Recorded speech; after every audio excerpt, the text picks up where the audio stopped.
De Dragsterbrege draait nog volop, maar zijn laatste tijden gaan nog wel in. Van Utah komt heel iets meer het aquaduct voor het licht. In een paar dagen tijd is er al het wetter eruit en kunnen we de bak zien.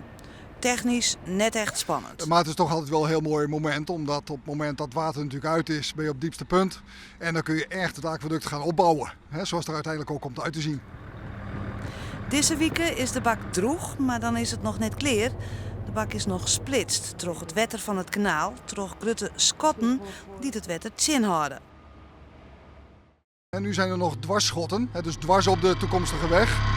En die worden er dan uitgehaald, zodat we een verbinding tussen Noord en Zuid hebben.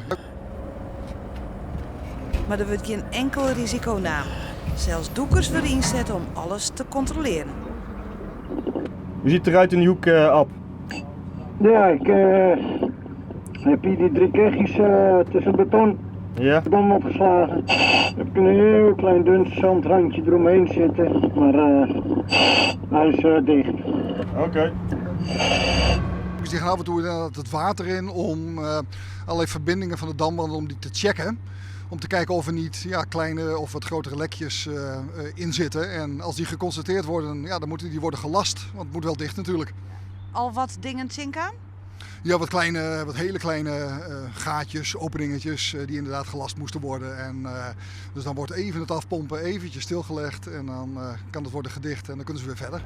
Dat er nou eindelijk schot in de zaak zit, is zuiver een opluchting. Dat vinden we met z'n allen wel heel erg lekker eigenlijk. Ja. Dus, en iedereen ook. Hè. Ik bedoel, iedereen zit er natuurlijk wel op te wachten dat dit werk echt even een flink schot erin komt. En met deze activiteit wordt het ook echt zichtbaar. Dus dat is ook wel een fijn moment. Ja. Wanneer kunnen we er onder razen? Ja, in augustus, eind augustus, dus komende zomer, dan is de verwachting dat we er doorheen kunnen. En dan eind volgend jaar moet het klaar zijn. En dan begin van het jaar daarop nog wat herinrichtingsmaatregelen en dan zijn we echt klaar.